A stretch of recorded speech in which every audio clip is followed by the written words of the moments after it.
Hello, everyone. Welcome to another episode of Copy Chat with Ubcodes, and I'm glad to have everyone watching this live stream. Today, we're going to be having a chat about full stack development. It's going to be your first-hand walkthrough on full stack development. So it's for anyone. If you're new to full stack development, you want to know what it's about. Even if you're a newbie and you hear things like full stack dev, yeah, like what's it all about? And it's not just going to be mere talk. And after having a good conversation on this, we're actually going to start up and actually build something. So I'm also a front end developer, and I guess today might also be my first time, getting and diving deep into full stack development. For anyone that's watching this live, you can just drop I in the comment and feel free to share this. With me here today is Rufai Mustapha. Is someone I look up to, someone I learn from. To have is he has this passion for teaching that I really like, and the way he teach it's his methodology is really impressive. And I bet you that by the end of this you would really have something to take home with. He's a software engineer. Like I said, he loves teaching. Is a skilled technical instructor. He's spoken at and taught at various conferences. He has taught on prestigious platforms like LinkedIn, Pluralsight, and many others. So I'm so glad to have you on, Rafai. Thank you so much for coming on board. May you please tell us about Hello. yourself, even more Hi. than what I. Maybe just tell us more that what I. Maybe just tell us about yourself and any fun fact too.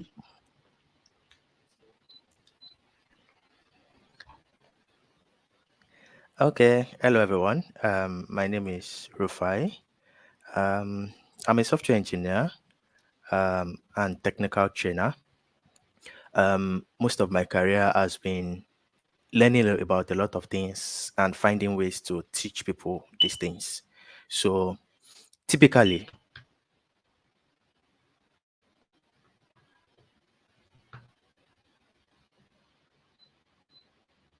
technical trainer helping people in the US learn new skills or guiding refugees in Germany or helping people transition from one career to another career in the UK or growing technical communities for tech companies as a developer Yeah. advocate in Nigeria. So I've been doing this for a while. Yeah, that's me. Fun fact is I like to cycle. That is how I keep fit and Yeah. explore new terrain. Hello, Yeah. everyone. I've seen the pictures. I've seen the pictures. They were really nice. Yeah. That's really nice. So how has your programming journey been Yeah. so far? What got you into the old programming space and tech space?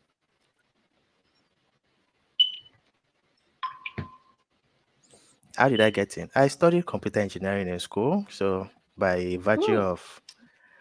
virtue of class, it implies you should learn on this thing. So I am not a self-taught engineer. I learned it in class. It's primarily that's my career. So yeah. Okay, that's cool. Shout out to all software engineering students out there, and those that finish from studying software engineering. Yeah, we're there. Okay, so what is full stack development? What's the whole charade about this full stack development? The charade. Full stack development is a skill set. It's a set of skill for a Yeah, person. Um, for different domain, it means different things. But typically, yeah, um, it means somebody that can touch as many technologies as possible, okay, and they can be able to provide value to that either that project, that team, um, yeah, in whatever life cycle of the project that exists. So using, yeah, yeah, typically it can be for web, where we say the full stack developer will be someone that is front end inclined, back end inclined, maybe does DevOps, etc. like that. Um, yeah, for mobile development, a full stack can be somebody that does Android, iOS, etc. like that. So Yeah. it's a bit involved, yeah. Okay. That's really nice. So what motivated you to pursue full stack development? What got you into the whole full stack development field? Maybe why didn't you probably stick to maybe just front end development like maybe me? So different roles I have held have required to do different things. There are Okay. roles that I have had that are super focused and require expertise Yeah. in one particular topic or in one particular field, and I've held Yeah. those. And there are roles, especially if you work in a startup, right, that Yeah. requires you to learn on the go new technologies as Yeah. needed for the company. So I have had Mm-hmm. experience working with such startups that require you to learn new skills to be able to provide Yeah. value to the company. So I would say that is my primary experience with full stack development, having to touch many things to provide value. Okay. That's nice.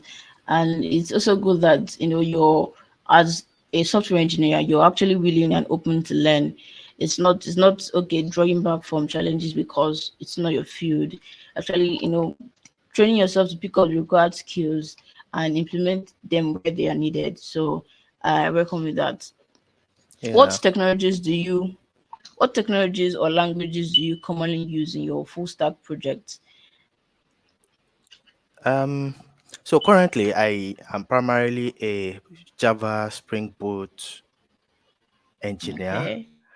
And in the Okay. in the past, I've written host of languages: PHP, Laravel, um, JavaScript, Node.js, Express, etc. like that, Python, Django for different Yeah. companies, different projects, etc. like that. So I think as a software engineer, as you grow in your career, you would be required to learn new tools, or as you join new teams, you will be required to look Yeah. at new ideas. So I've had a couple of things. So currently, I am a Java backend engineer focused person. In the session Okay. today, I am going to try to tone it down. So I'll be mostly be Yeah. working with JavaScript. So that can Okay. accommodate a lot of people. Yeah. Okay. That's like okay.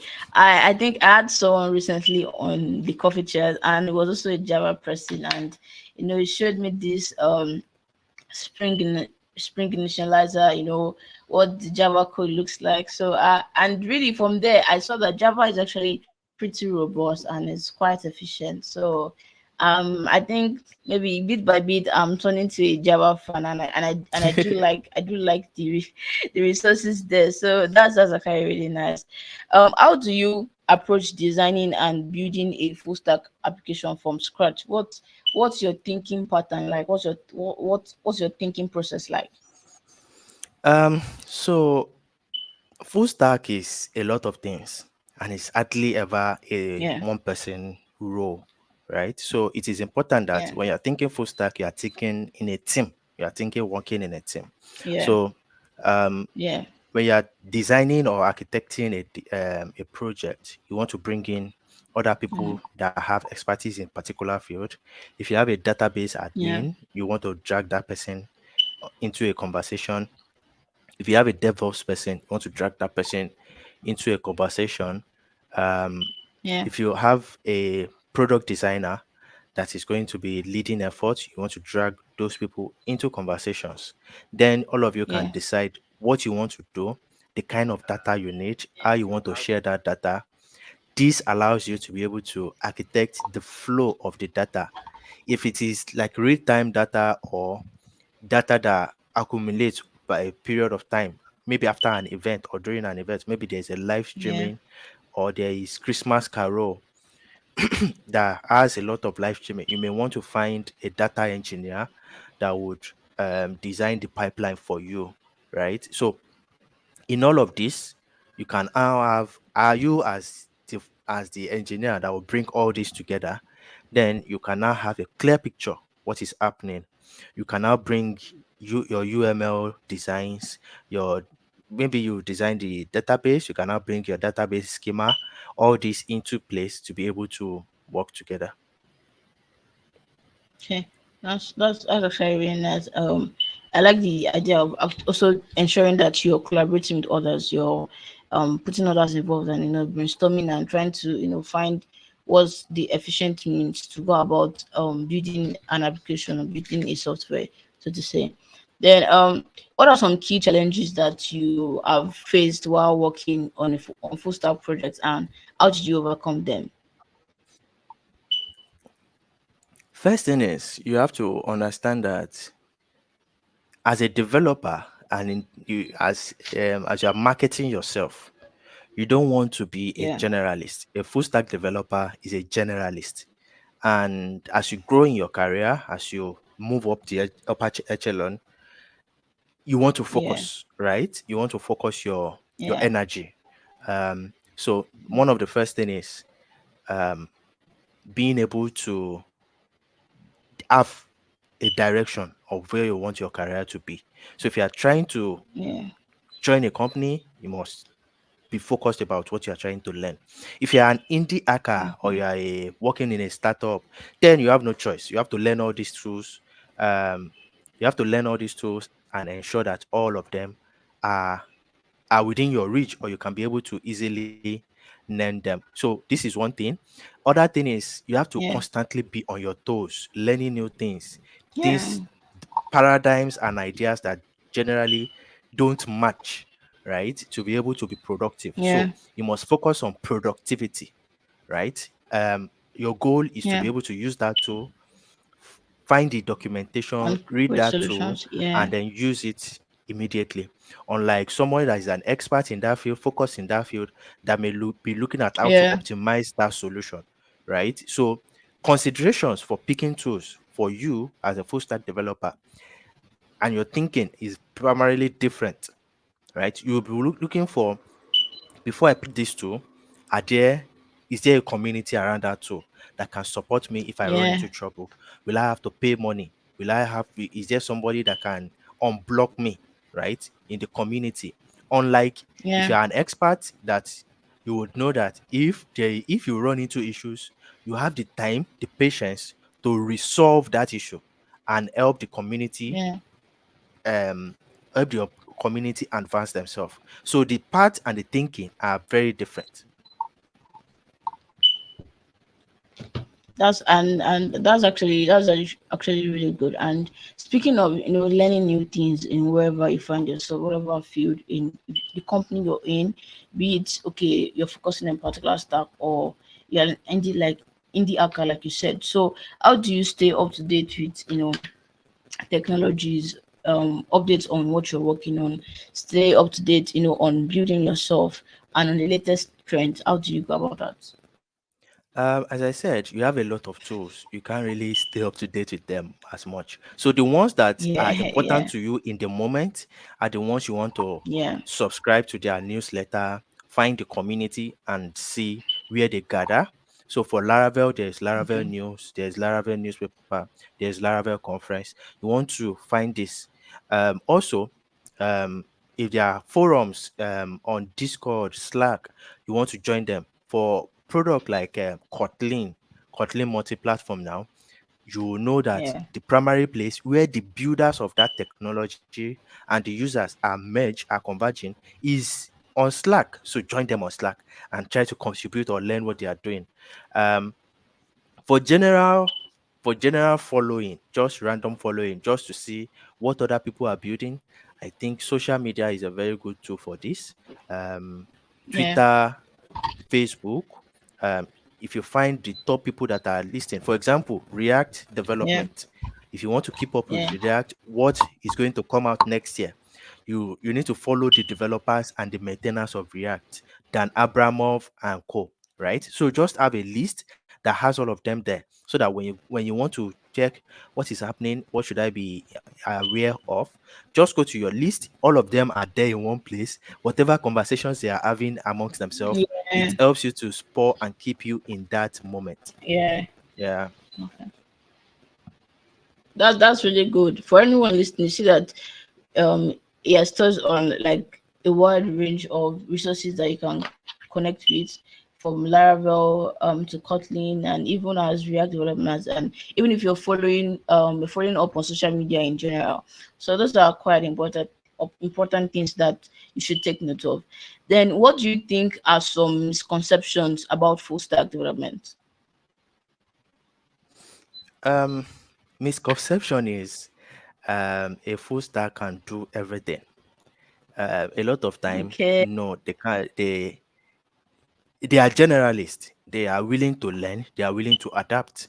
But they Okay. don't. They may not have that deep knowledge of that domain, right? So the the board that person is working with should understand when they need to bring in an expert, a consultant, to unblock and move things faster, right? If you are having bottlenecks with your with a particular feature that only you as a Yeah. company is experiencing, maybe that is the time to call the home the service providing company to help you out and unblock you, right? That is one. Yeah. The other thing that the developer themselves must know is that it is a constant learning journey, right? You cannot Yeah. rest on your hours, and you should constantly be evolving your skill to and updating your skill so that you can be providing value to the company. Yeah. That's important because honestly, I would say I think I'm guilty in the clique of full stack developers know everything. Like they can do all things. So like you've rightly said, they are generalists, and if you're working with an organization, it's important that when there's a roadblock, consultants come in to actually see how we can overcome that roadblock and push things faster. So starting with me, I think that's a perspective and a notion that I have a better clarity on now, and that's a good thing. So for anyone listening, full stack developers don't know everything, but it's also important, like you said, that you don't just rest on that thing that first that developers don't know everything, so I should not really stress myself, pushing and trying to learn more. Like you said, don't just rest on that. Also make efforts to keep on learning, and I think that's also important. Then what advice would you give Yeah. to someone starting their journey in full stack development? And this will be our last question. Then would go on Mm. to actually getting hands-on experience with it. So, what advice would you give to anyone starting up in full stack Uh, development? I would not advise someone to start up with full stack development, depending on the stage of your career. Okay. Depends on how you want to Yeah. flow. If you are starting your career and you are looking for a job, then focus on one skill set. Focus on front end, Yeah. focus on back end, get into the job. Then inside the job, as your as responsibilities grow into the job, take on more responsibilities, then learn new skills to be able to capture that responsibility. In capturing and learning new skill, you will grow to become a full stack engineer. But you as a person trying to say you want to be a full stack engineer is going to take you more time. And because there is no value, there is no direction for your for the skill that you are learning, right? It is you are just going to be there's so many things to learn, so many things you don't know. So you will be stuck, right? So by except so you'll be stuck. So if you are not working for a company, find a project, find a passion project that you yourself can contribute to or you can start building. Yeah. Then as you are building them, you will be picking up all these skills one after the other. But being a full stack engineer as a goal is going to take you far too long that you may not is an unending goal because you are constantly learning. So there is no set of tool Yeah. that you will say, okay, I have arrived, I am a full stack engineer, right? Yeah. So that is the thinking around it. Yeah, that's actually really good because, like you said, you should not.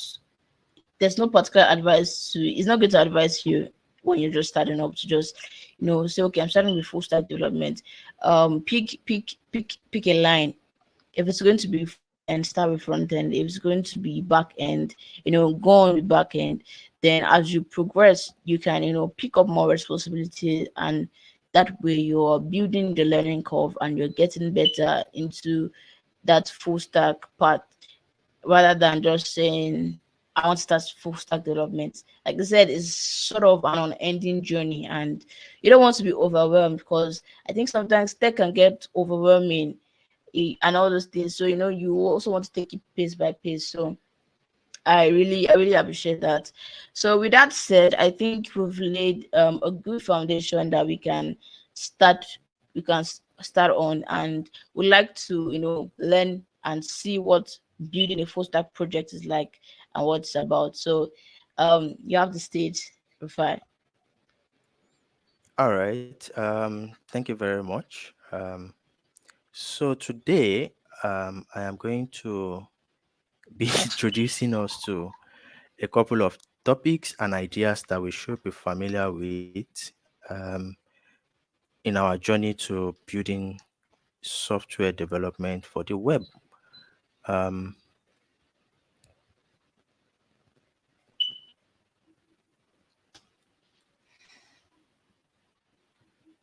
Real quick before you share your screen, I want to work. We have someone that's watching from India, so we're sending you love here from Nigeria. Thanks for coming on board.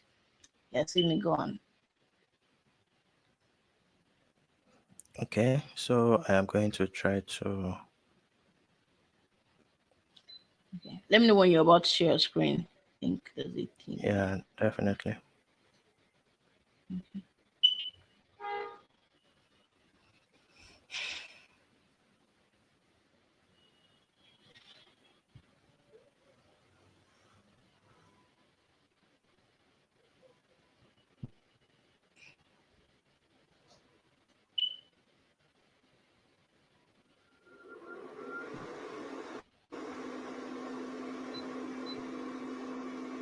So for everyone watching this, don't forget to like, share, and subscribe. It goes a long way. Okay, you can see it. All right, so you should be able to see my screen on building web APIs with Node.js and Express. Um, I'm not seeing it. Okay, yes, I can see it now. all right, so um, I would walk you through basic rudimentary projects. I would walk you Okay, through some exercises, workshops that allows you to build a basic idea of what Node.js and Express entails. okay, So to drive into it, my name is Rufai. I am a software engineer and technical trainer.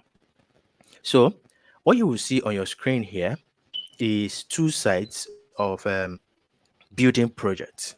Um, on the left hand side is what we are typically aware of. On the right hand side is what we are going to try to focus on, or the new approach, or the primary approach to building web projects these days. Um, if you look at the one on the right hand side, it is API focused. The idea is that you can be able to build any software, and you can be able to um, channel that software to um, to any endpoint, to any service in any place to be able to connect to your system. So if you consider the idea of a banking application, a bank. The bank offers many services. They can offer loans, they can offer mortgage for home services, they can offer um, interest rates, they can offer flight, etc. like that, and yeah, then they can do mm, normal transactions. Each of these yeah, services that they offer can be their own industry. So, for example, a bank allows you to buy credit card for your phone, right? And they allow you to recharge your internet subscription. They allow you to pay for services. Now, we need to be able to connect your bank account to the service provider itself so that you can watch the Olympic Games that is coming up, so that you can watch the European Football League that is starting today. So how do we connect your bank, the money in your bank account, through your bank to the European League to be able to validate this? Now, the typical ways we have the bank as your data. So all web service should have a database.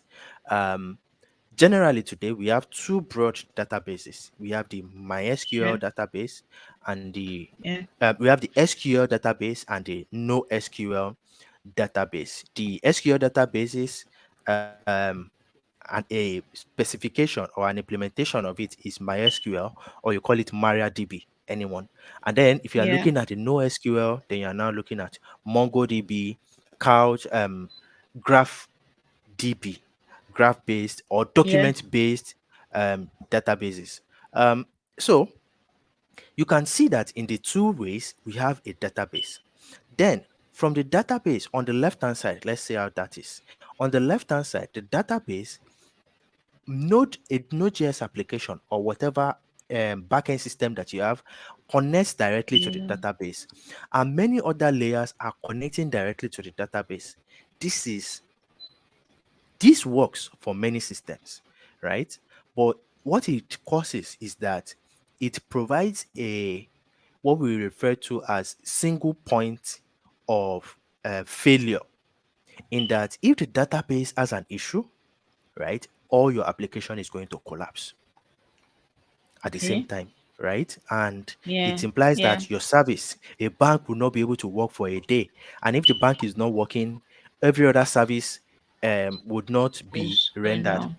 Yeah. So on the right hand side, what we try to do is that we can be able to scale each of these points, right, to different regions. If you are using a cloud service, each of them, so you can have one database, but the data is cached in different regions of the world. So if one ever goes down, we can immediately reroute it to another one. We have APIs. The API is focused here on getting the data and sequelizing the data, processing the data, and then presenting it to our layer, whatever layer that we have, and that is going to take care of us in that process. So what you have seen there and how you have seen it is exactly how we will be able to relate to our piece of code. Now, once you have seen this image, it is very similar to another image that we will see very soon, which is called RESTful Yeah. API from MDN. So when you look at this,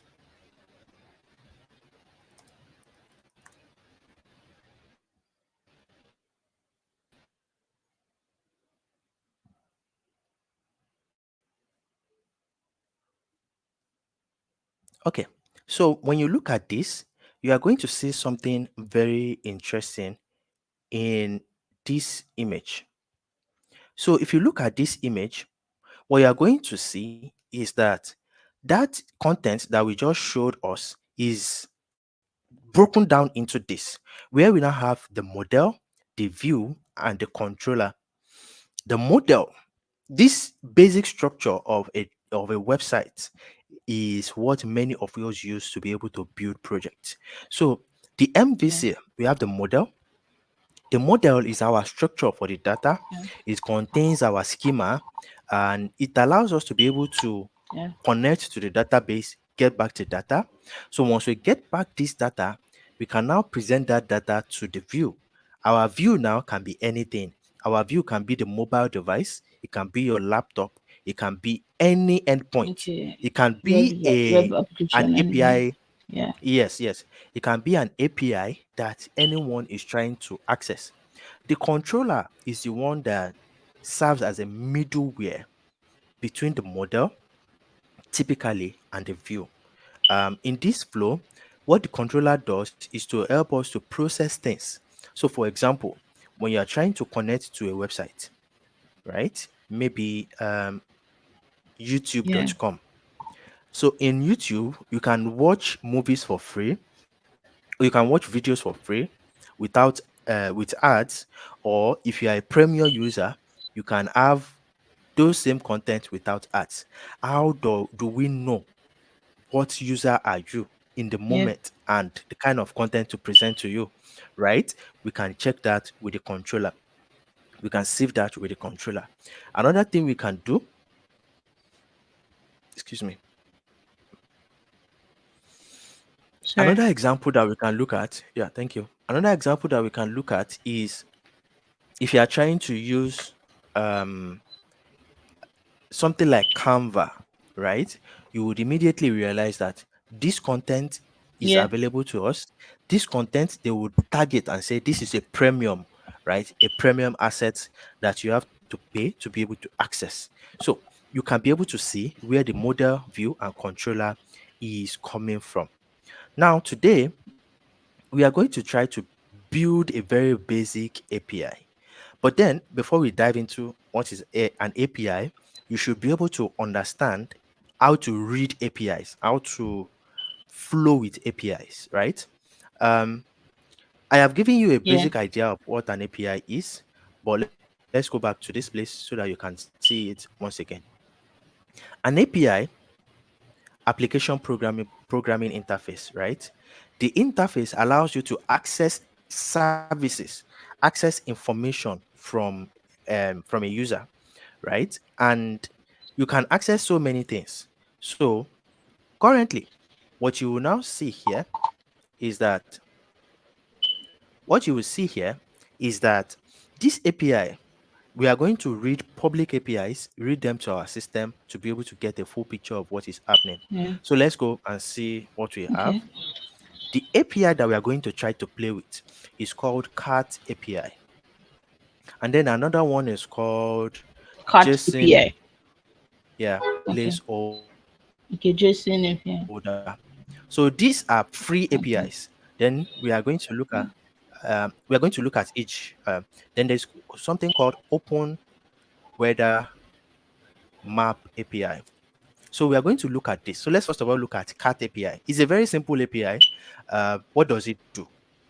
The cat API service that you can see here allows you to see pictures of cats. It's just a very simple thing, nothing special. So it just has Yeah. several pictures of cats. Um, so you can constantly see them. So if you look at the showcase here, you will see cats and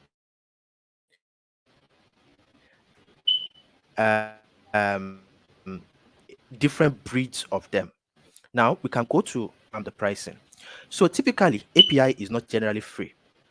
But Yeah. the reason why I've selected this is that it allows us to play with this API without paying. So on the left hand side, you will Okay. see that we can have access to it free for this for the month. Now, another one that we can look at is called JSON placeholder. JSON placeholder. This is also a simple free endpoint that we're going to play with. The next one Yeah. is called Open Weather Map. Open Weather Map is like Google Maps. Um, Google Map has a lot of things. So let's say Google Maps. Google Maps has a lot of things. You can have um, events, direction, location, venues on Google Maps. Uh, Weather Map allows you to see the weather of any place around the world. All you have to supply is the longitude and the latitude. So let's see some of the things that are available on this weather map. So if you look at here, so these are some of the things that we can do with open weather map. We can be able to create current weather data of any location around the world. So if you are interested in what is happening in China, in Russia, in Taipei, in India, in Yeah. Senegal, etc., like that, you can be able to get all this information. So this is the kind of information that you need when you are taking a flight from one country to another country. You want to track their location True. and you want to be able to know if you should carry, if you should, and you want to be able to know the kind of dressing that will conform to your location. So if you are coming from a winter Yeah. place and you are going to a very sunny place like Nigeria or a rainy place like Nigeria, and you dress Yeah. in overall coat, fluffy coat, you are going to be experiencing it when you arrive at your location. So you want to be able to understand where you are and how to process that place accordingly. So let's start from scratch. Yeah. The tool we are going to be using to test API is called Postman. There are several tools you can use. I am going to use Postman primarily because it allows us to be able to play um, with data easily.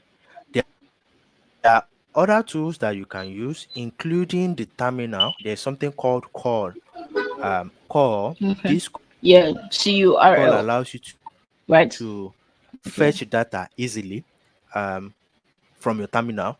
I can show you a very another solution. We have Okay. Insomnia API tool test. It does the Yeah. same thing exactly like Postman. It does the same thing exactly like Postman. So the one we are going to be using in this presentation is called Postman. So let me bring up Postman. So now what you are going to be seeing is Postman.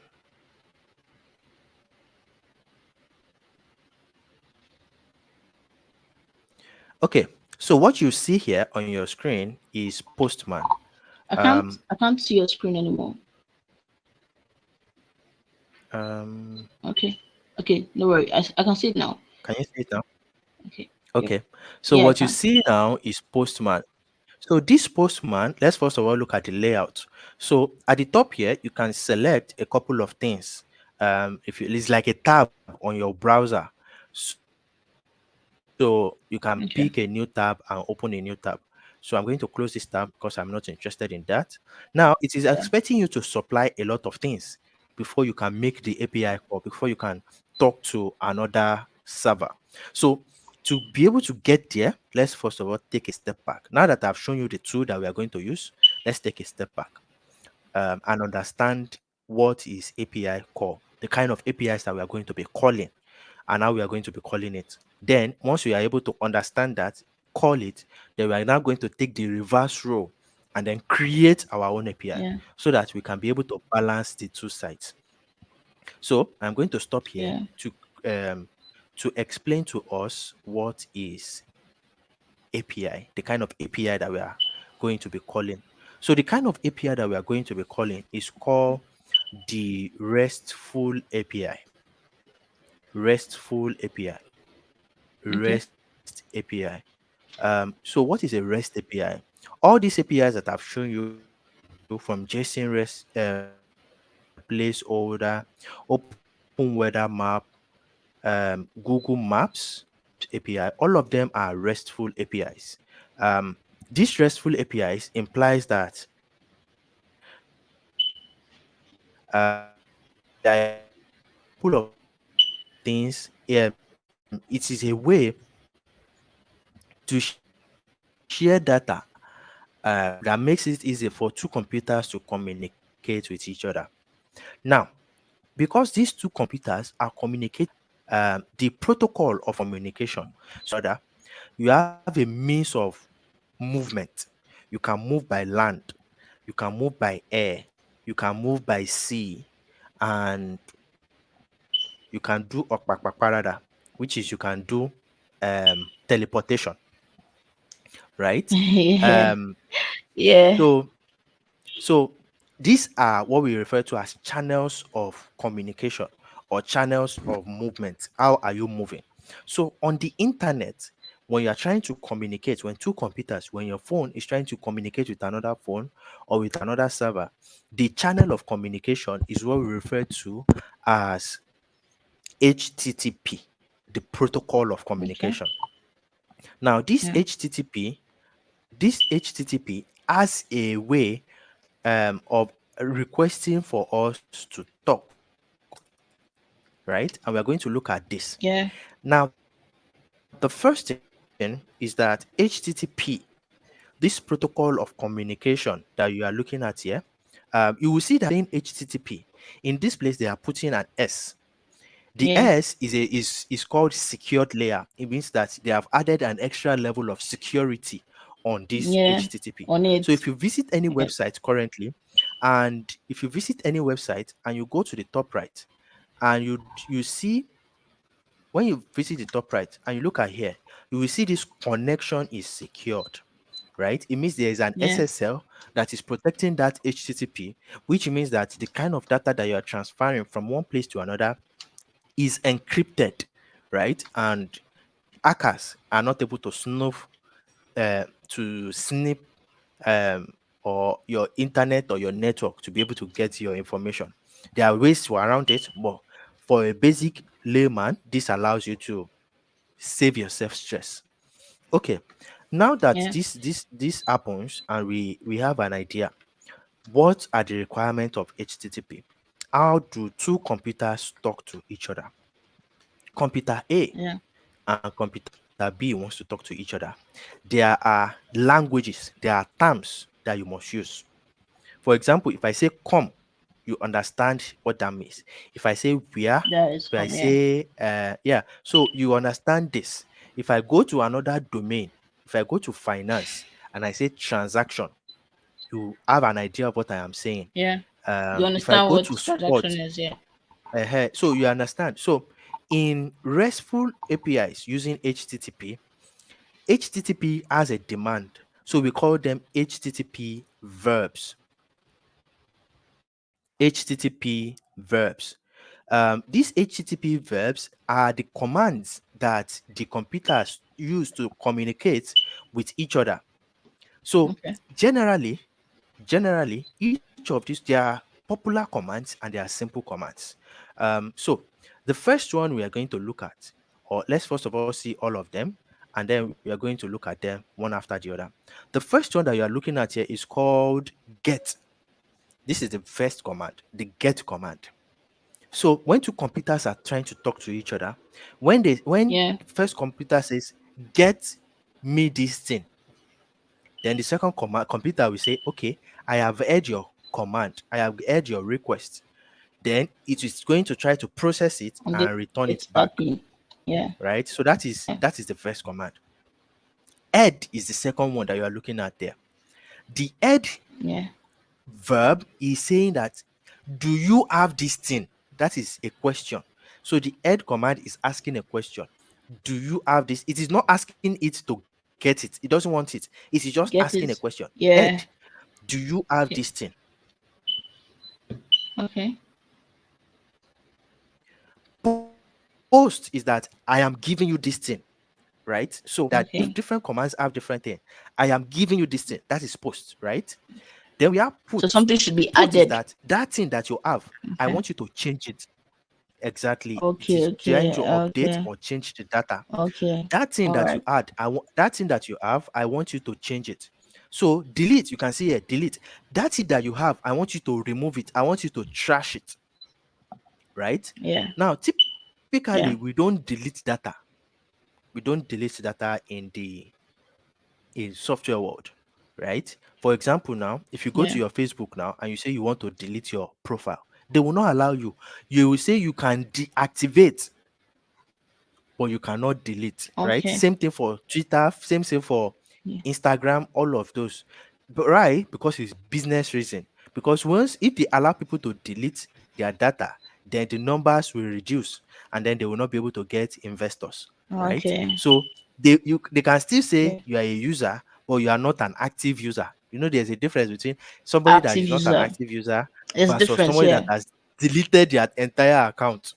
So you get, so Yeah. typically we don't allow people to delete resources, right? Like profile, right? In those kind of scenarios, right? But there is the command in case you need that specific tool. So there are other Yeah. HTTP verbs that are existing that are not popular. Now, since I have shown you this now, I am now going to show you how this HTTP verb um how these HTTP verbs is represented in our Postman.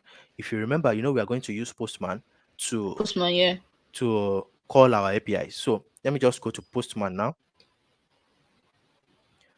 Um, so now you should be able to see my Postman.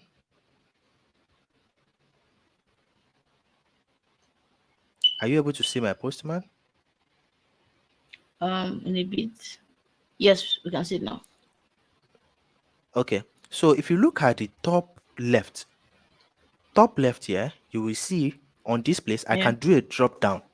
So the drop down, you can now select the kind of verb that you want to call, that you want to use. Do you want to use get to Yeah. collect something, or do you want to use post to send something, or do you want to use So put something. to update or to change something, or do you want to use delete Yeah. to delete something, or do you want to use add to get information about something? So that is one. These are the verbs that you can use to select the kind of request you are making, so you know the kind of request you are making and the adequate request that comes with it. So that is one. Now, you have made a request. I am talking to Emanuela. I am saying, give me, get me something, right? How do you Yeah. respond to me, right? Okay, So true. when, True. yes, when there is a response, there is also, so we have what we call codes.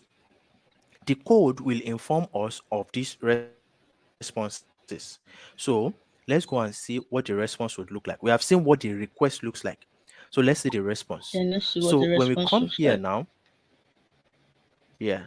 So when we come here now, we have seen the HTTP request methods. Now let's see HTTP response code. HTTP response codes. Now, what are Good. these response codes? The response code are generally classified into five default family, as you can see on your screen. Five default family. The first family Yeah. is called the informational family, the informational responses. What this means is that when you see it, it is going to return in the range, well, it is going to return in the range of 100 to 199, right? So Yeah. what this means is that what this means is that um you are asking for an information. If you remember in the HTTP ed, we are saying, do you have this thing? So Of when this it is going particular to information. reply you, Yeah. it is going to reply you with this 100 range, which implies that what? Yeah. Yes, I have this thing, or no, I am. So it is that ed, the response it is going to get is for this. So now the next thing is, if you want to perform an action, maybe you want to get information, you want to create a new Yeah. user, you want to delete a new user, and you say, do this thing. If the server is able to perform that operation successfully, right, it will return a 200. 201, code 201 is what? HTTP is created successfully, which means that you have been able to create the data successfully, to create the Yeah. resource successfully, right? You can get as many codes as exist between the range of what? Want. 200 Yeah. to 300 to 299, right? The Okay. next Yeah. one is this. We call the family of 300.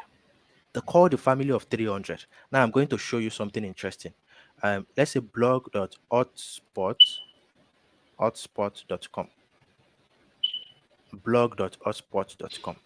Now, if you notice now, I am trying to go to one URL, right? It is showing me another thing Yeah. entirely. Now, this place now that you are looking at here, blog.hotspot.com, Yeah. right? The idea is that in 300, you are looking for a particular resource, but that resource is no longer in that your location that you are looking at, right? It is no longer there. They have moved it to another place for whatever reason. So because they have moved it to another place, what that means is that it is going to redirect you to that new place, and then you can now go to that Yeah. new it is you can now go to that new place to get your information. So when you see error the Yeah. response code 300, it implies that Yeah. what? Okay. The I'm resource has getting been light moved. on this. Yeah. To Yeah. another So for place. example now, Okay. for Yeah. example now let's say you are a student, and they uploaded one result, right? And then maybe Yeah. students started complaining, right, that the result is not okay. So they deleted that resource Mm. and then they uploaded another one. Because they have deleted it, if you go to the first address, we are not going to see anything, right? Yeah. You are not going to see anything. But if they put a redirection from that place to another place, then that is what you can go from here. You are looking for the resource in this place, but they have uploaded it in Yeah. another place. So you can go from here to another place. That is redirection. 300 family. Now, we are now classified into 400 and 500 response code. Yeah. I think Now, this one is really common. That response for that 4-1 that I was really getting. Go yeah, on. 404, error 404. So Yeah. Fall the further. errors are generally divided into two places. The error that is coming Okay. from the client and the error that is coming from the server. So 400 family Okay. is the error that says that you are looking for something. You want something, you want to perform an action, right? But this action that you are performing, you did not ask for it correctly. You are the one as the user Yeah. or as the client that is making the error. That is the 400 family. So Yeah. this is the typical error Okay. 404 that we see. You as the user is the one making the error. The converse is that Yeah. you are trying to make a request, right? And the Yeah. server, the people that you are talking to, cannot process your request, right? In that moment, for Yeah. whatever reason. Like, we mentioned earlier that the bank can go down, right? Or maybe they are Yeah. being attacked. For example, recently, just this week, Yeah. I was about to we say it. I have think seen Nibs. attacks on Yeah. what is it called? Internet archive.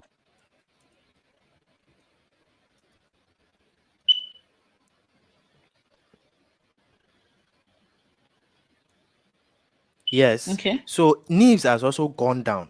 So if you look at here, if you look at the news here, Yeah. Internet Archive um, has been attacked for over 2 weeks now, right? Yeah. And their services is not available. So if you as a user goes to that website, it is not you are not at fault. The website in that moment Okay. cannot respond to you. So when a Okay. server cannot respond to you or process your query, your request, then we say it is what a 500 error, right? So Yeah. this is one thing that Yeah. companies used to brag. It is a marketing ploy for many companies because because when two companies are competitors, right? One company will say that I am better than this company, right? How do they prove it? They will say that if you use our service, we are always available 24/7, right? Companies can say There's that, no right? We downtime. will Yeah. never go down. Yeah, we don't have Yeah. downtime. So when you go to any website that typically offers API services, for example, if you go to Stripe Yeah. and you type the name of the company, then you put status in front of it like this, right? Any company, just type the name of Yeah. the company, then put status. Like now, through Facebook, then put status in front of it, right? What you are going to be seeing is that they will show you their status page, their downtime. So you can see here, Stripe is saying that for the last 90 days, they have never had a downtime, right? Wow. So I this didn't know is this, and this is a really nice. marketing ploy to tell people that yes, Yeah. if you use our service, you can rely on us. We will never go down. Facebook too, you will see something similar. Yeah. And this allows us to be able to get the idea that our content is in the same space, right? Is in the same Yeah. environment. So we can now see, for example, how to make the request and the response. Let's see everything working together. So let's go to YouTube. Okay. This is Now, interesting. before this finishes loading, I'm going to inspect this page. So Now let's watch this YouTube here, video here, and while it is playing, let's go to network. So I'm going to play the video and I'm going to move this network up here. Let's delete this so that we can start afresh. So what you should be able to see is that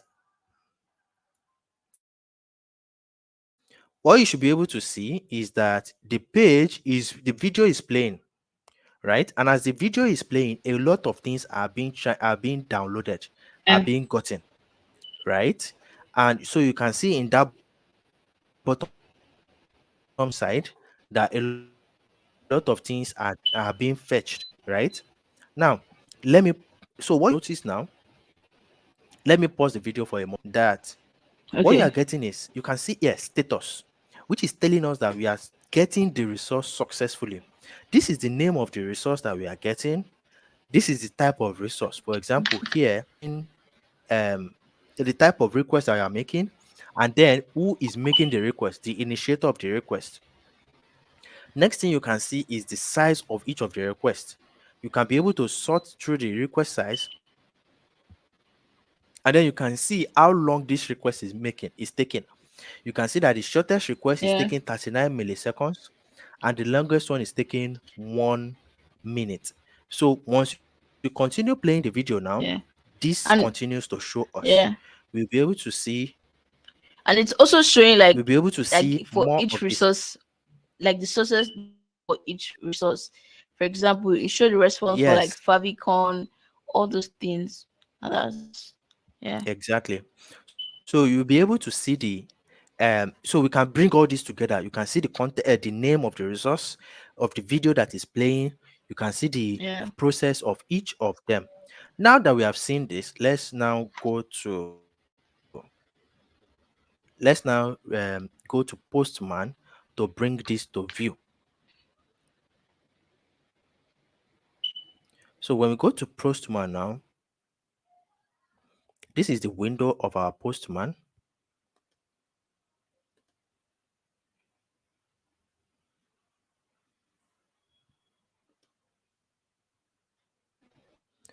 So on the window of our Postman, the first thing we want to check,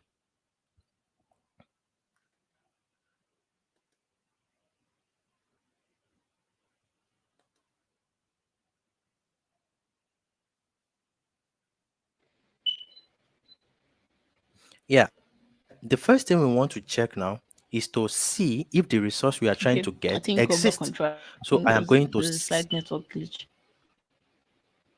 okay. So what I have just done is to redirect us back to Postman. We have this JSON placeholder here, and we are trying to make a edge request to that JSON placeholder. So I'm going to click on this send button here, right? So the send button here is going to try to make a request to that place and to check if the resource exists. So now when we look at here, we are going to be seeing a couple of things. The first thing we are going to see is that there is a status 200 OK. The 200 OK tells us that yes, it is able to successfully check the information and it is trying to see if there is something there. So we can confirm that there may be something there. So now let's try to change our head to get. So now when we change the edge to get and try to resend the information now, we can now see if the request is successful or not. Okay, so you can see here too that the request is successful. So we are able to scroll up and down to be able to get the data that we are looking at. So now when you come here, you will see that we have one data here from this place to this place. This is a JSON. The JSON here is saying that user is one, and that user has an ID of two, has a title and a body. And this goes on for a long time in a long way. All right, so this is our data. This is a simple request, JSON get request, add request that we have seen. We are not going to be playing around with post request because it implies that we want to send data or perform extra elevated operation between us and our client and the server. So let's get right onto the next thing. So now we have seen how to read an API, a basic API using the GET request. It can be much more complicated. This API here is not authenticated, and it has no authorization on it. So we may pause this conversation for now. The next thing we will try to do after reading this, let's see if we can get the cat API and fetch one simple cat API out of this place. So I am going to try to get a URL for the cat API and see if a cat will come to us. Okay, so the cat now, um, I am seeing a basic URL. Um,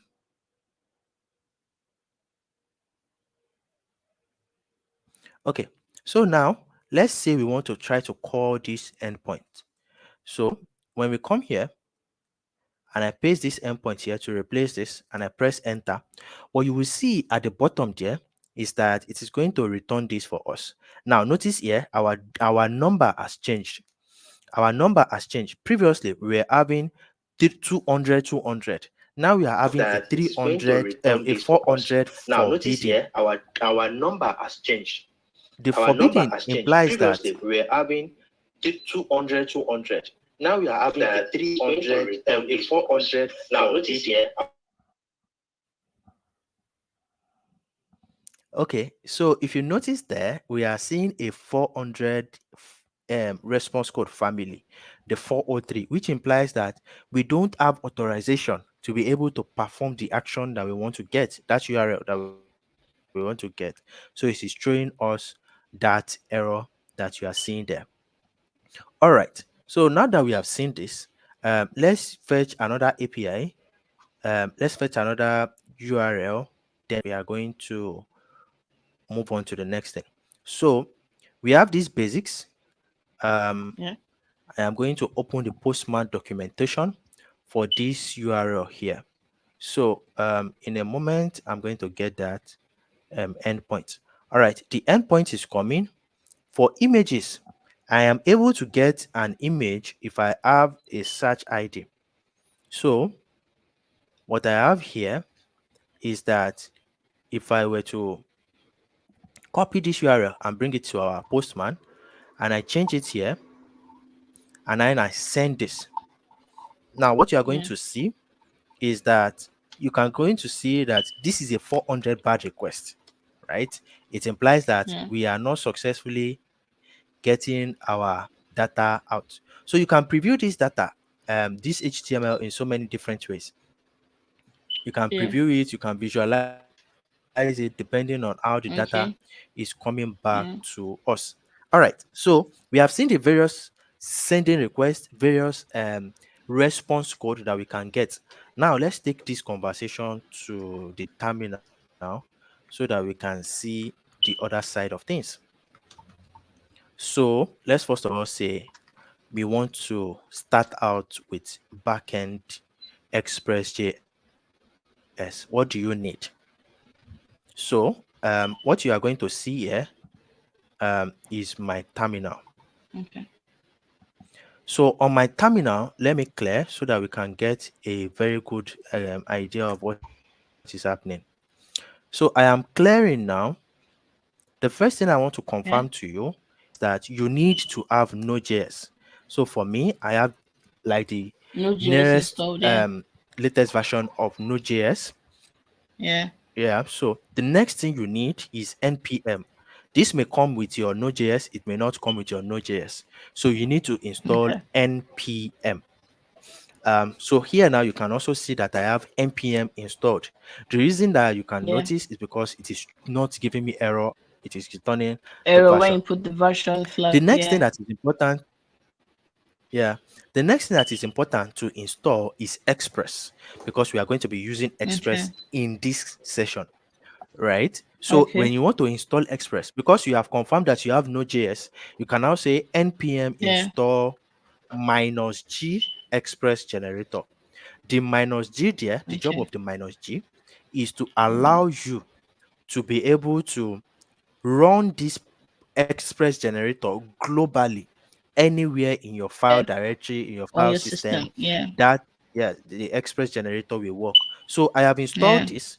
So now when I do Express version, you should be able to see that I have You would Express see the also installed. installed on my system. So all these are currently Okay. installed on my system. Now let's see a very simple basic Express application. So I am going to, so all these are installed. Let's start a very simple basic Express project. So I'm going to come back here. I'm just trying to navigate, enter Okay. into whip. Then let me clear. Okay. Now let me list the content of this whip. So you can see here inside this Okay. whip here, What's the I have weeb a about? folder. Okay, it's the name of the Weeb is folder. my is Okay, my a sorry. folder. Yeah. So list Okay, okay. intro. Now the intro, you can see that I have a file called index.js. So let's Okay. assume that you don't have any file. You just want to create your own. You just want to start up creating a new Express Yeah. project, right? You can Mm-hmm. use the Express generator. That is one way. You Yeah. can use the Express generator, or you can generate Mm-hmm. directly from scratch. So if you want to generate directly from scratch, you will say npm I, or you say npm init, right? When Okay. you say init and then you Yeah. press enter inside your project where you are supposed to be.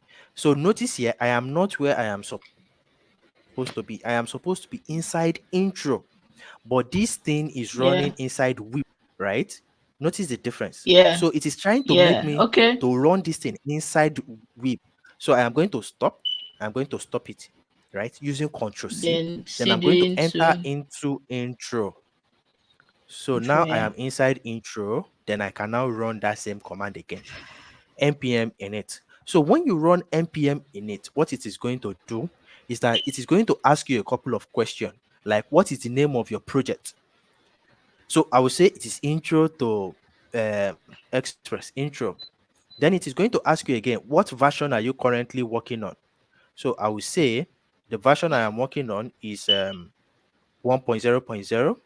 It will ask me what is the description of this project. I will say learn basic express JS. Then it will ask me what is the first file that I'm going to deal with. Because I have already created index.js, I will agree that it is index.js, but you can change the name as you want. So do I have any test command right Yeah. now? No. I'm not going to test anything right now, so I'm just going to proceed, continue. Okay. Is this project connected to GitHub right now? Not yet, but eventually I will connect it. What are the Okay. keywords? I'm going to skip this for now. So who is the author? I'll say Rufai. So you can see there is an Okay. error there, but we'll be able to correct it very Yeah. soon. What is the Yeah. licensing? So all these are not set in stone. You can always correct them. I am going to press enter. Yeah. Now Later it is on. asking me, Okay. am I okay with all of this? I will say yes. So Okay. what is this thing? What has it done? If you remember previously, all we had before was what? Index.js. The new file that Yeah. has now been created is what? Package.json. The package.json file that you can see here that has now been created is a file that allows you to be able to it's like it's like when you are going to the market and you write down a list of all the things that you want to buy. Then when you get to Yeah. the market, then you now be picking it out, your shopping list one after the other.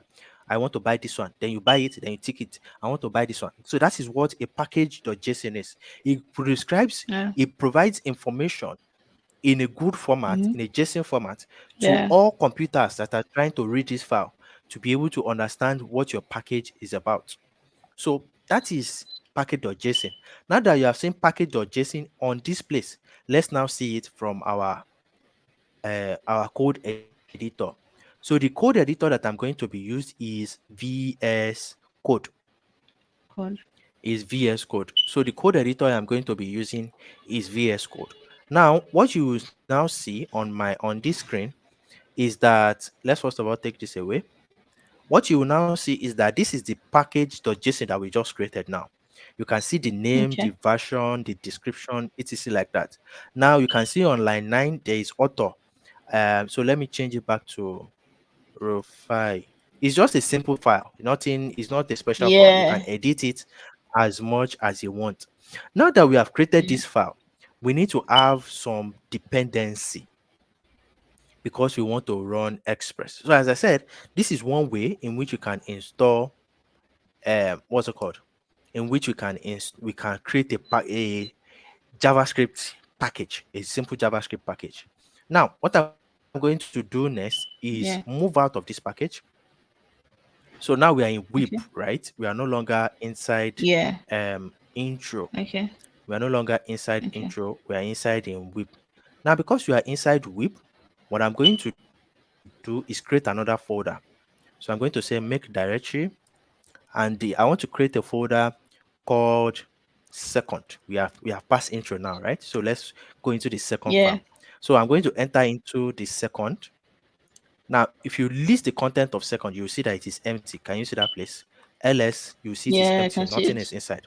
Now Yeah. let's use that express to be able to generate a simple um package, right? So when you generate a simple package, this is what it's going to look like, right? So the first thing you want Yeah. to do is um the first thing you want to do as you are looking at it is that once you have a project, then you can now say go inside that place and say express. Just press express like this and press enter. We are Okay. inside second, right? So it is saying Uh-huh. here, you can see the error here. This error is only because I am Okay. using the terminal I am using is called PowerShell, right? Okay. It is so if I change my terminal now to git bash, To so get it is version. Yeah. optimal to use git bash or command line to be able to, yeah, to be able to do this. So you may not see what is happening, so I'm going to remove all this for now. Then I am going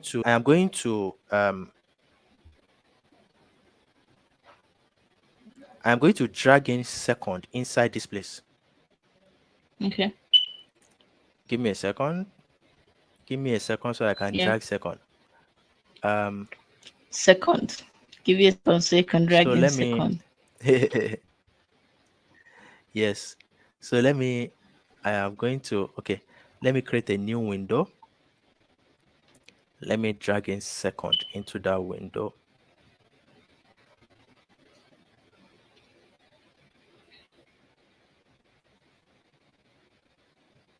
I'm going to have this here. Okay. So on your own end, what you are now going to see is a empty window for the Okay. new second folder that we have just created. Then we Okay. can now work from there. So it is asking me, um, if I trust the user. I would say yes, I do. I trust the user. I trust the author, which is myself. Um, so yeah, let's go. So now I'm going to open that terminal again and then use git Hold bash. on.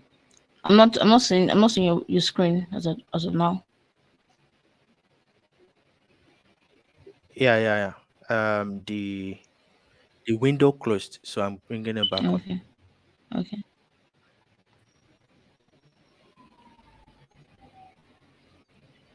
Okay, so now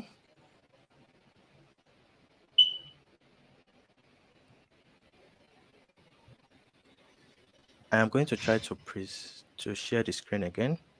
Okay.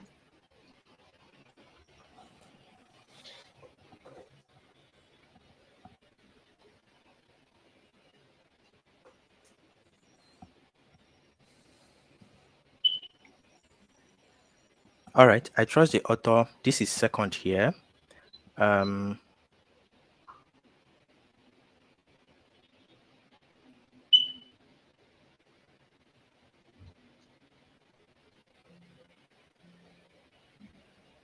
so you should be able to see the VS Code. Now I'm going to open the terminal. Um,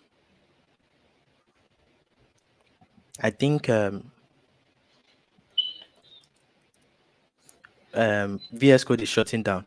But while we are waiting for that, let's use another Okay. terminal in the moment. So All right, no I'm problem. going to go back to my git bash.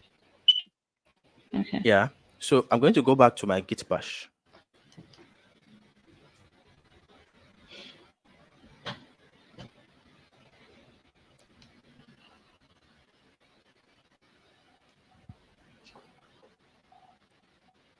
So while Okay. we are waiting, what you should be familiar with is you need a lot of skill sets. We have just introduced a skill set that skill set of being able to understand APIs and reading APIs. It is one job entirely. It is what one person will do as an expert Yeah. in a company throughout API testing, API Yeah. documentation, right? That is one person's Yeah. job, right? It's job. This is Yeah. another person's job to design and create APIs. So now I'm going to come out here. Let's enter Weeb second time. Now I'm going to list. I have two folders here, intro and second. So I'm going to enter into second. Now I'm going to list the content of second so that we can confirm that there is nothing inside here. Yeah. So you There's can see nothing there's said. nothing Okay. there. So let's clear. Now let's do Express. So when I do Express now, you can see immediately what Express has done is to generate some files for us. Now, when I list this Okay. place now, you'll see that some of the files are here. That you can see how Express has been able, the difference between doing it manually, like we did earlier, saying npm init versus Express just generating the file for us. So what has Express generated? Yeah. What has it generated? So the way to understand what Express has generated is to use a diagram, and I will show you the diagram soon. But there are some things here that are important for us to note. The first thing you will see is this app.js. This is like your entry. Previously, we have index.js. Yeah. Here we have app.js, right? Yeah. Yeah. We Then we do. have holds our configuration for this project. Configuration like the server, the server port.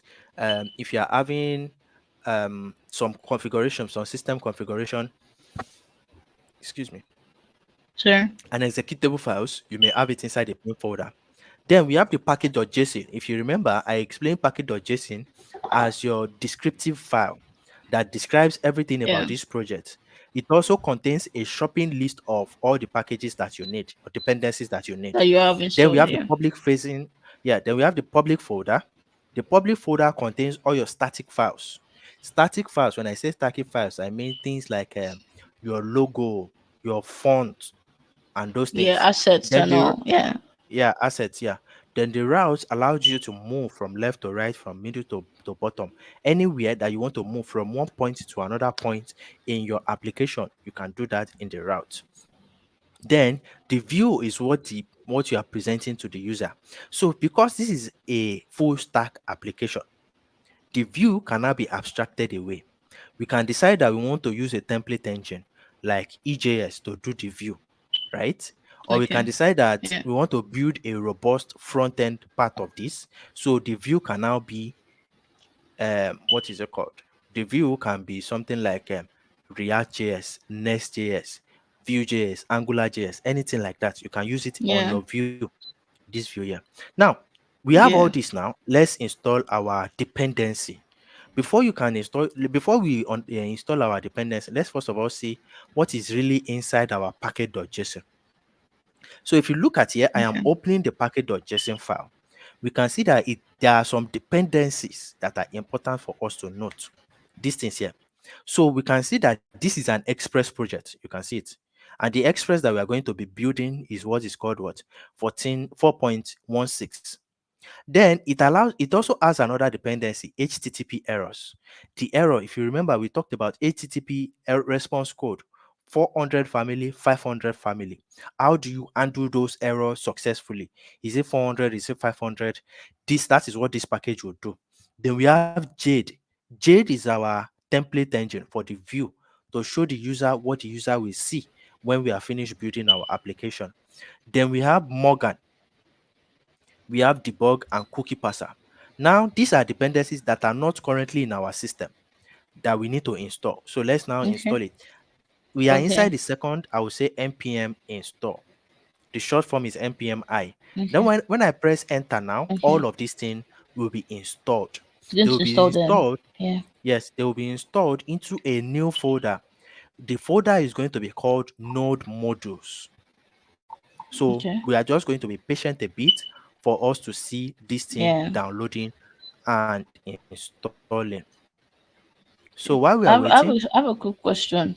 Um, just sorry, while not we are I waiting don't for want I this don't want to exactly to, okay, yeah, so I just ask something regarding that postman. You see things like the headers authorization and other things. What was the headers there? What does it stand for? Like no, go what's for the your question. Just essence? go for your question. Don't worry. Okay.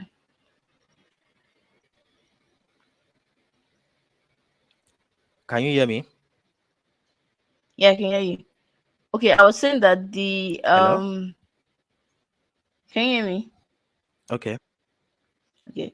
So I was saying that when we're I can looking hear you. at I can hear you. postman, when we're looking at postman, we saw things like Yeah. authorization, headers, and other things. So I'm saying the headers Yeah. that is there. What does it stand for? Like, what's the essence?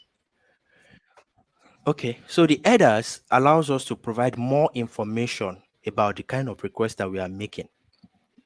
For example, Okay. when you are making a request, right? You can tell the server that when you are returning this data, I want this data as HTML. HTML is a format. Or Yeah. I want this Yeah. data as CSS, or I want this data as CSV, comma separated file, or I Yeah. want this data as Excel, or I want this data. You are passing Okay. more information about that request, Through the header. right? Yes. So that is the Yeah. essence of the entire idea Right. of headers, right? So there is Okay. always header on both sides, from the server to the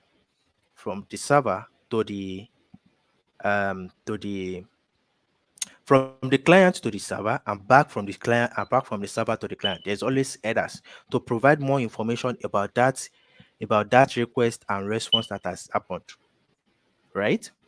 So you will notice now Yeah. in this place, we are finished installing the packages. So if we list now this folder, you will see that a new folder has now been there called the node modules folder. Yeah. Now your number one thing that you Okay. must know is that you must never touch this folder. Do not delete it, do not play with it, Okay. do not go around, just leave it alone, Yeah. right? Noted. Because Just it is leave the it the way it folder. is. Yeah. Yeah. So there's a lot of things inside this folder. So when I try to list this folder now, you see that so many things are inside, right? It is a lot of content that is Yeah. inside that folder, and the content allows us to be able to see. So you can see that now. Notice something. If you look at what is Okay. inside package.json file, the package.json file, how many dependencies do we have? We have just about six dependency. One, two, three, four, five, Yeah. six. We didn't see so much. Yeah. Now, 5, 6. Yeah. these six. Now, why did node modules now install over up to 100 dependency?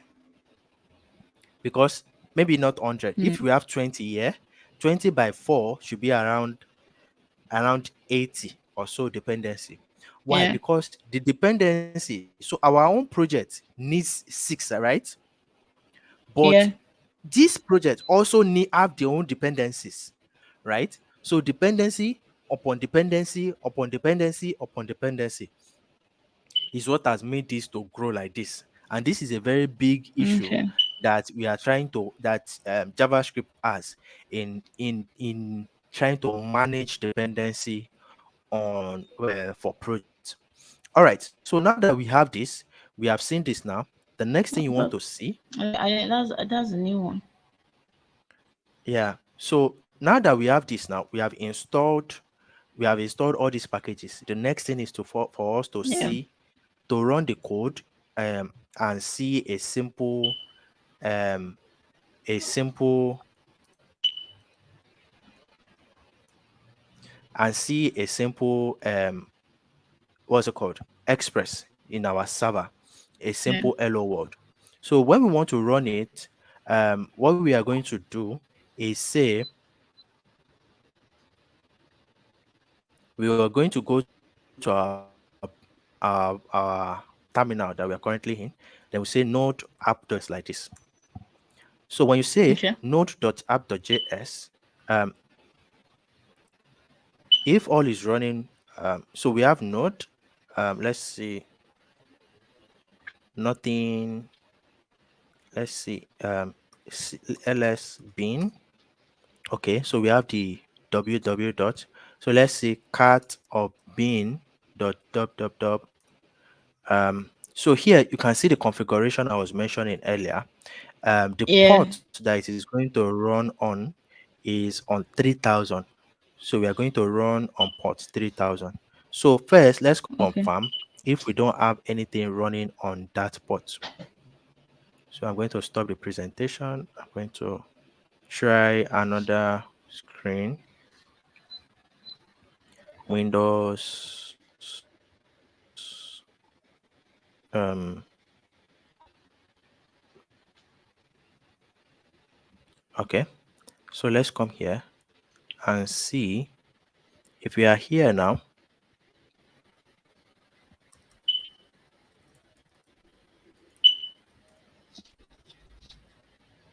Okay.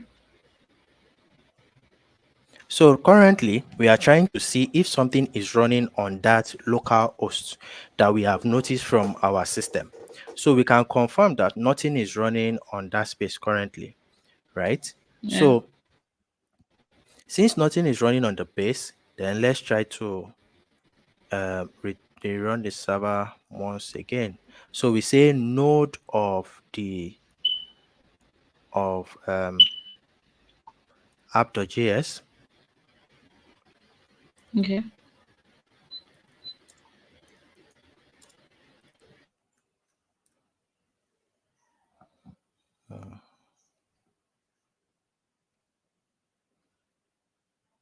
Okay, so when we run it, what we are going to see, um,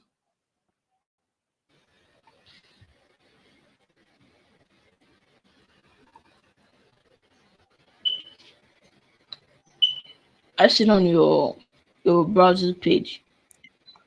yeah, I'm coming. I want to show you something. Give me a second. Okay.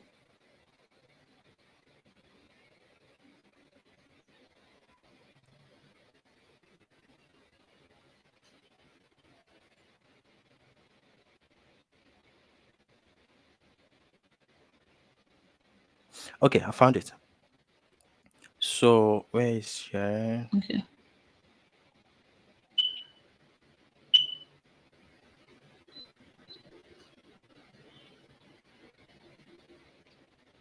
All right. So what you are going to see here is our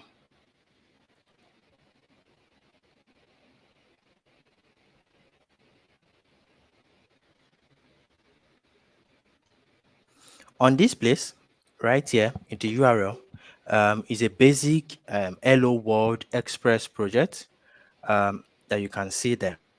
So how did we arrive here? Yeah. So when you come back here, this is now the code that you're going to see in your app.js. Yeah. So what is this code and Okay. what is running here? So on line one, what you're going to see on line one is that Express requires Express. So we are importing Express into our file so that we can be able to start working with it. Then on line two, we are executing that Express. If you're familiar with JavaScript, Okay. we are turning that The Express quality. on Yeah. line two into a Yeah. function so that it is executable and then we can now have access to it. Now, because we have access to it, on line 3, we are sending a configuration saying that we want to run on the port 3000, right? 3,000. Yeah. That is what is happening on line 3. Then on line 5, Mm-hmm. we are using our app, which is returning the function express, and we are Yeah. creating a simple route generally called the home page. So the home page here Mm-hmm. is expecting two things. Are we sending a request or are you expecting a response? So here, once it sees Okay. somebody connecting on the home page on that route, then it will send a response. And the response is just what? Hello world, which is what we saw on Hello that world. page. Okay. Yeah. So this port, the app again is listening constantly for when request or is made to its endpoint, to that 3000, right? So when the Yeah. request is made, it is going to respond and log in to the terminal and say something like that. So if we continue this idea, we can come here and try another route. Let's say app.get. So app.get, the endpoint we want to play around with is um, today is Friday, right? So let's say Friday, right? Yeah. So we have a request response here, and then we can now say here, come back here. Um, we are execute. I'm closing that place. Then I want to say send today is Friday. So what do people do on Friday? TJIF, right? Yeah. Today, TGIF. So today's when I Friday. save That's this true. now, Yeah. so when I save this now and I run it and I say um save on run kit. So notice that I am running online. I am not running this code on my system. So when I Yeah. run On here your now, system. Yeah. yeah. So when I run here now, you can see we have the home page. Then I can now do // Friday. Then you can now see today is Friday, right? So this is a very Okay. basic Yeah. response that we are getting there, right? So Yeah, you assuming can it now. was probably on your assuming it was probably on your system, it's probably be the port number. That's like localhost. If it's 3000 So it will slash be localhost, Friday, yeah, right? localhost, yeah, /Friday, Okay. exactly. It will Okay. be so you can also see it here because here we are exporting it, so you can see here console.log of what of app listening Okay. this, right? So you can see here it is Yeah. exporting it. So these are the responses. You can see the status code Okay. 304. You can see Yeah. the IP address. So you can visit this IP address and it will also give us the same data. So if you visit that IP address, Alright. it will return us to our own home page that we are playing with there. Right. So let's come Okay. back here. Um, let's come back here and see where's my page. Okay. Okay. So now you can see that we are able to make get request, right? Yeah. So now let's make a request. Let's make a post request. Same thing, but in a Okay. different way. So let's say Saturday. Yeah. Let's say Saturday. So let's say the request is to the endpoint called Saturday. We are making a request response. And then let's first of all close this. Then we can now say response.send eat chicken and pap on Mm-hmm. Saturday, Nice. right? So when we Yeah. run this, you will notice something interesting. So now let's go. You can see that we are able to confirm that the get request is working, right? Yeah. On the home page. Yes, We we can also able to try yeah, it's Friday. working. It is also answering us. Now let's see if we try Saturday. Yeah. If you try Saturday, you are going to get an error. Cannot get Okay. the error we are getting is what cannot get Saturday. Why? Because Also, Saturday is a post request. Now, if you look at here down not a here, get you will see request. here you will see here response get Saturday. It is returning what? Error 404. Yeah. Can you see that Not place? Error found. 404. Yeah. Why is it not found? It is because the browser is a get is a can only execute get request, Okay. right? There is no way we can switch Yeah. and say the browser should make a post request or delete request. So for us to be able to get that Saturday, we have to go to our postman. Yeah. Okay. So I'm going to switch now to postman. So now on postman here, I am going to do that same request again for us to be able to see where we are. So now when you come back here, I am going to copy that URL and we are going to start from scratch. So you can be able to see my postman, yes? Okay, so let's first of all run Saturday so that we can get our first error. So this should throw an error because we are doing a get request, the same thing the browser was doing to this Saturday. It is going to send, Yeah. it is going to return 404 just like before, right? So we are still going to maintain our guests, but let's change it from Okay. Saturday to just ordinary home page. So when we do this now, we are going to get hello world with a status 200. With a status 200, Okay. right? Now we know that this is working. Then let's Yeah. change it to Friday. Friday. Then when we change it to Friday, we should still get today IF, right? So you can see Yeah. status status 200. 200. Okay, there. Now let's 200. change it to Yeah. Saturday. But Saturday is a post request. Is a post request. So let's first of all get the error. Then we now change it to get to confirm. So when we do it first, we are going to Okay. get 404 status not found, Yeah. resource not Yeah. found, right? Which implies that Mm. where we are going, it is not there. The thing that we are Yeah. looking for in this location is not there, right? Yeah, Now that's let's not change what it was to set up. post. Yeah. So when we change it to post now, yeah, so we change it to post now. What you are now going to see is what 200. You can now see each chicken and pap on Saturday, On right? So Saturday. this is Okay. Wow. typical of Yeah. the way things work.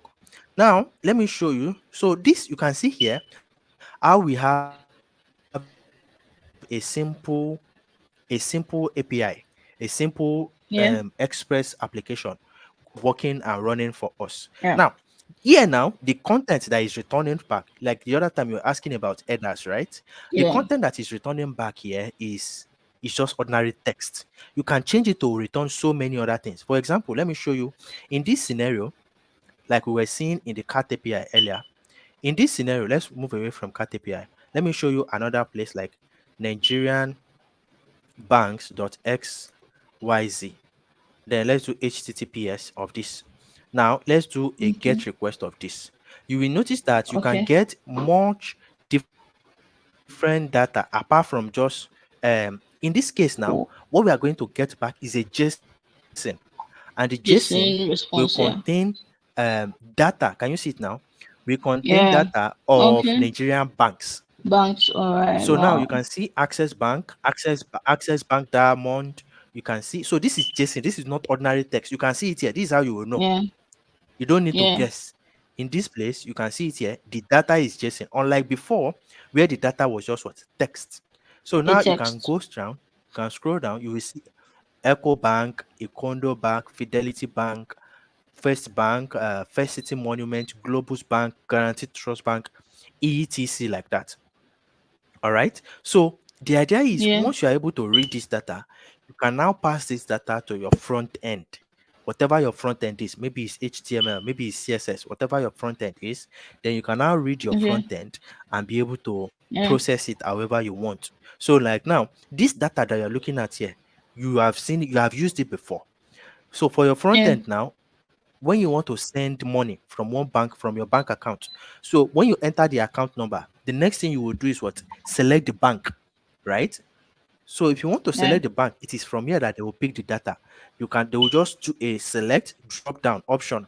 So in the option, they will now be adding all these things into it one by one. So you just scroll up and then you will now see it. So for example, now this data, when you now have it here, let's stop this. Let me share Okay. so that I can now show you what the front end of this would look like. So when you come here, um so in this place,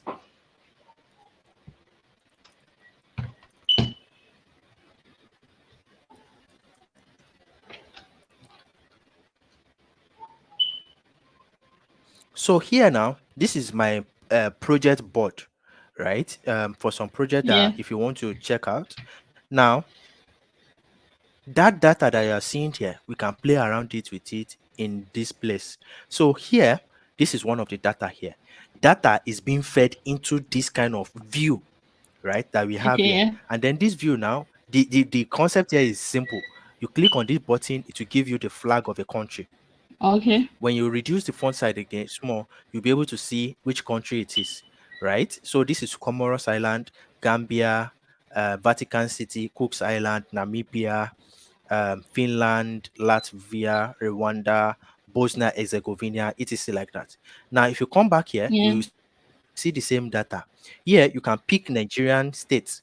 And then when you pick a state, it is going to show you the local government of that state. So you can see here, this is Benue State, this is Akwa Ibom State, this is Borno State, this is Bayelsa State, like that, like that. So And all data that these you are are being getting fetched as from an JSON API. from your Yeah. Yes, exactly. So that data that you are getting from your API, you can now process it. You can put it maybe on your web, on your mobile, Okay. on a Yeah. server that can do more processing to it, etc. like that. So this is how we can exchange data, read data from one computer to another computer, like that, like that. So there is a lot more, as you can see, there is a lot and lot and lot more to be able to learn as you are building to be a full stack software engineer. So Developer. Yeah. yeah, to be a full stack software engineer, to be a full stack engineer, depending on focus. My own advice is that as you are building your project, it is important that you have an area of expertise, you have where you are an expert in, right? That Yeah. is a good way to start. If you have expertise Yeah. in Really, it one is. place, then people can know you for that, right? Then you can use other things to grow, to expand your skill set, to expand the channel that you want to grow into. I think so far I've been able to introduce you Yeah. to the idea um, Full stack development. of full stack and development in a simple nutshell, and some of the skill. There are so many skill. Some of the skill that you are going to be needing and using. All right. I hope you learned one or two things. Yes, yes, I did. Thank you so much, Rufai. And for me, some of the things that stood out for me was that some of these technologies I tried working, I used them, but for example, the responses, I didn't know it was that broad, and I didn't know that it was classified into like the five that you mentioned, the 200 to 229, 300 to 399, 400, 409, and I saw more clarity between the that client error and the server error. So there was this distinct thing there. And I think there was a time I think I went on a website and I got that 300 error, and it was like a redirection. So I have more clarity on those categories now, and I really appreciate that. And okay, that's really good. Um, I also wanted to ask a question. um okay. I sometimes I see Before you ask your patch. question, if you don't mind, Okay, sorry. Yeah. I want to add one thing, that the Okay. 100 to 500 are the default that are part of the HTTP protocol, right? Okay. Um, Yeah. there are there are companies that they may have particular information that they want to pass to users, so they create their Yeah. own custom error code. So in case you see 600, 700, 800 as an error code or response code, that is Okay. default to that company or to that product. So Okay. it means that for you to be able to Okay. understand what that error code or that response code is, you need to go and read their own documentation. It is not part of Okay. Oh, that makes it sense. is It's not not part of part the of general the scope of errors. standard Yeah. HTTP protocol, right? So you may get Okay. something like that. There are specific cases like that. Yeah, Yeah. So regarding the question, I think there's a time I'm working the an API, and so I see things like patch request too. So is it like yeah, similitude with put? yeah. Okay. So Okay, that generally, makes sense. patch is not popularly used, right? Typically, people just use put, Okay. but they perform similar role. So depending on Mm-hmm. what you and your team has decided on the one that you want to consistently use for updating Use, your yeah. resource, right? Then that's the one that you continuously use.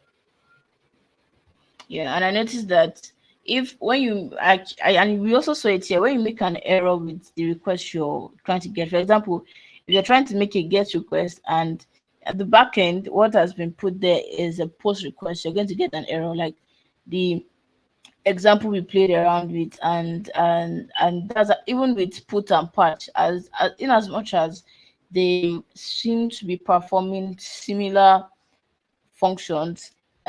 If you don't put them as they ought to, there are chances that you still come up with an error.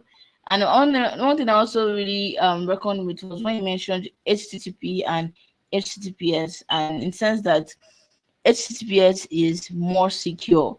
And I had a horrifying experience with HTTP and HTTPS. It was the mobile app, and then I realized that I was when you're working on development in like development mode, the HTTP was working. HTTP, when I was making my request, HTTP was working.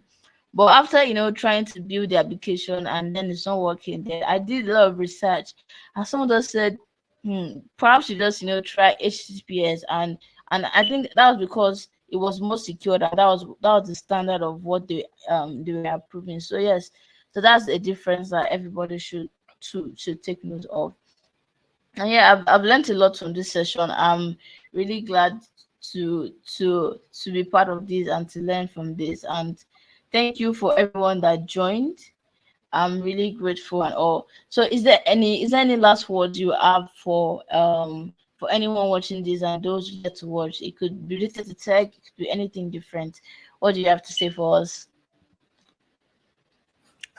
Primarily, I would say, um, I will reiterate that if you are looking for a job, focus on one skill set that allows you to get that job. Focus on your front end, focus on your back end, focus Okay. on your Android, right? Get that job, then grow into that job, pick up more skills, become an expert, right? As you grow into more skills, you will build your robust skill set, right? And you become valuable not just to that company, to your community, to your industry, and you'll be sought after, right? Don't use full stack is not the part you chase by yourself, right? It is something that you Yeah. grow as day to day comes along, right? But if you Yeah. are an indie hacker, if you are an independent hacker, then you can get a lot of things. You can get a lot of skills, right? Like that. Yeah.